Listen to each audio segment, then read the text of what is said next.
मैं आदरणीय शेख सलीम श्रीमानी साहब और उनके जितने भी साथी सहयोगी हैं और समाजवादी पार्टी के सभी हमारे वरिष्ठ नेता कार्यकर्ता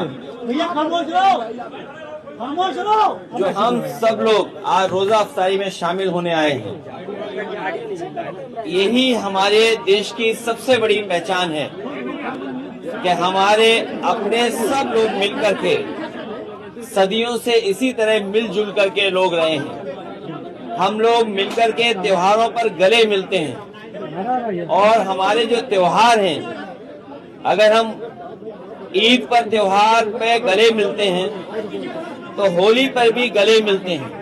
यही हमारी हिंदुस्तानियत है कि हम एक दूसरे के त्योहारों में, एक दूसरे की खुशियों में हम शामिल होते हैं। ये हमारे देश की सबसे बड़ी पहचान है।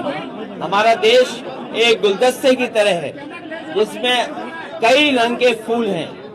शायद धरती पर इतने धर्म, इतनी जाति के लोग एक साथ रहने वाले कहीं नहीं मिलेंगे जो हमारे हिंदुस्तान में रहते हैं।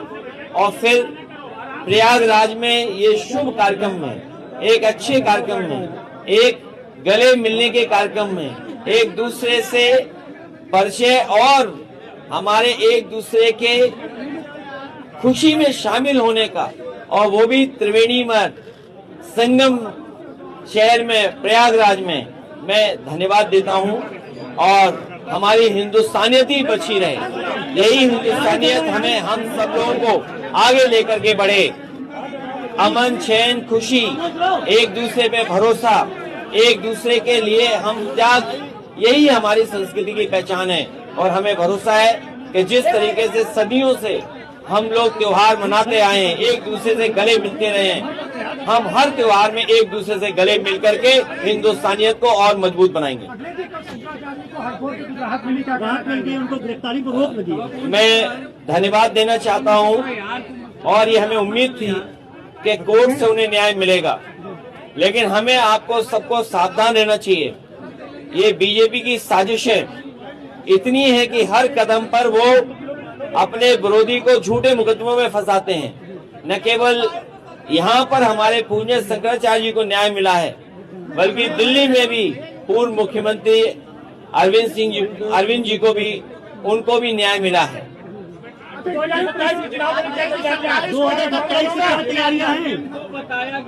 2027 में समाजवादी पार्टी की और पीडीए की सरकार बनने जा रही है। पीडीए की सरकार, पीडीए के लोग मिलकर के बनाने जा रहे हैं। पीडीए के लोग, पीडीए की सरकार और सामाजिक न्याय के रास्ते को अपनाते हुए, सामाजिक न्याय के रास्ते को अपना करके सामाजिक न्याय के राज की स्थापना के लिए पीडीए सरकार हम लोग बनाने जा रहे हैं।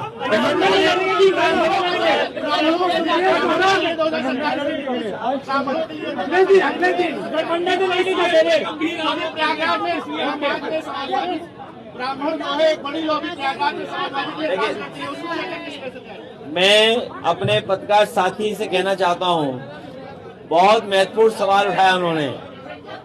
पूजनीय शंकराचार्य जी के हम लोग साथ हैं और सब लोगों को उनके साथ आ जाना चाहिए।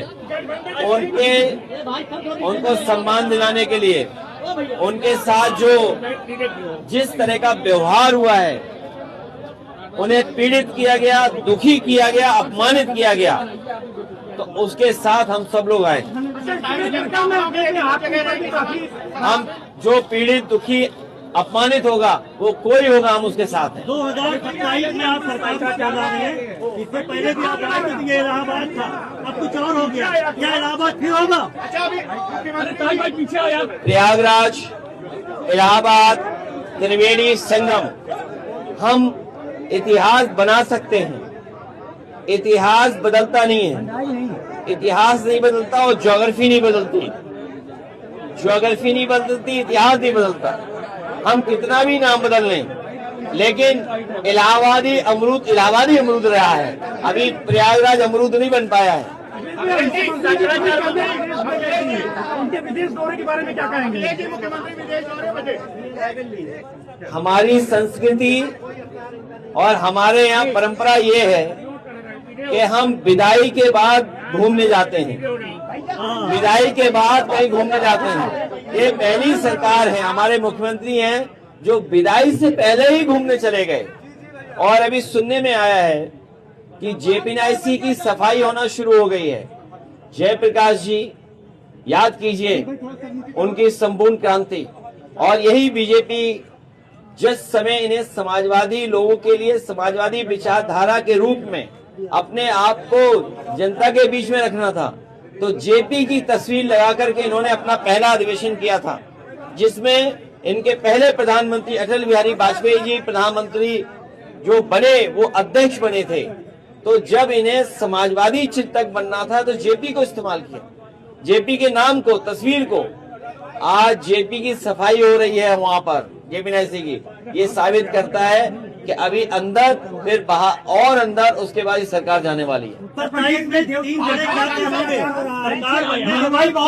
इसके लिए क्या कहेंगे?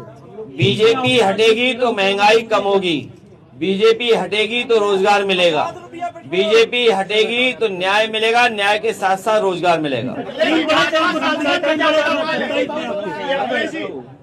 समाजवादी पार्टी ने तय किया है कि हर डिस्ट्रिक्ट का एक मैनिफेस्टो बनाने का काम करेंगे। प्रयागराज में लगभग 60,000 करोड़ रुपया खर्च किया है। ये कम पैसा बता रहा हूं मैं, लेकिन अगर 10 साल का हिसाब किताब लगाओगे तो प्रयागराज में 10 साल में 60,000 करोड़ से ज्यादा पैसा खर्च हुआ है। इसके इंफ्रास्ट्रक्चर के लिए, यहाँ के पानी के लिए, यहाँ की सड़कों के लिए, यहाँ के पुल के लिए, यहाँ की बिजली के इंतजाम के लिए, यहाँ के स्वास्थ्य की व्यवस्था के लिए, यहाँ की पुलिस के लिए, हाई कोर्ट के लिए। लेकिन उसके बावजूद भी प्रयागराज जो अंतर्राष्ट्रीय स्तर पर, जहाँ अंतर्राष्ट्रीय स्तर के लोग आते हैं, लेकिन यहाँ पर लूट हुई, बेईमानी हुई, लेकिन प्रयागराज का इंफ्रास्ट्रक्चर बेहतर नहीं हुआ। समाजवादी सरकार बनेगी तो प्रयागराज को आधुनिक शहर कैसे बनाएं, यहाँ की जन समस्याओं का समाधान कैसे करें। 60,000 करोड़ खर्च करने के बाद भी जाम लगता है प्रयागराज में, 60,000 करोड़ खर्च करने के बाद भी इलाज नहीं है। गंगा अभी भी गंदी बह रही है। अभी जब हवाई जहाज घूमा हमारा तो यमुना में सीधा नाला जा रहा है गंदा। ये तो एक मैंने देखा, यहाँ के पत्रकार साथियों ने तो सब नाले गंदे वाले देखे होंगे।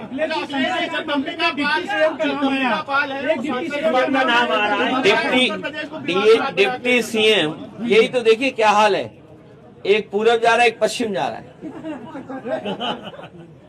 और एक जापान जा रहा है, एक जर्मनी जा रहा है, और दोनों इंजन टकरा रहे हैं। डिप्टी सीएम को हटा रहे हैं, डिप्टी सीएम के खिलाफ साजिश कर रहे हैं। और जापान गए लेकिन क्योटो नहीं देखा, प्रधान सांसद जी के लोकसभा क्षेत्र में क्योटो नहीं देखा उन्होंने। अब जापान गए थे तो क्योटो दिखाते, क्योटो नहीं देखा क्योंकि उन्हें जो झगड़ा यहाँ लगा हुआ है वो जापान में भी दिखाई दे रहा है। और हमारे डिप्टी सीएम तो गए नहीं, सबसे प्रेस्टिजियस गाड़ी है मर्सिडीज, उसका म्यूजियम भी देखने नहीं गए। साइकिल हाईवे देखा थे और म्यूजियम इसलिए देखने नहीं गए, किसी ने बता दिया उन्हें कि अगर म्यूजियम में जाओगे तो गाड़ी तो देख सकते हो लेकिन उसकी सीट पर नहीं बैठ सकते। चलिए, रोज अफ्तारी का वक्त है, इसलिए मैं पत्रकार साथियों का बेहद धन्यवाद देता हूँ और बधाई।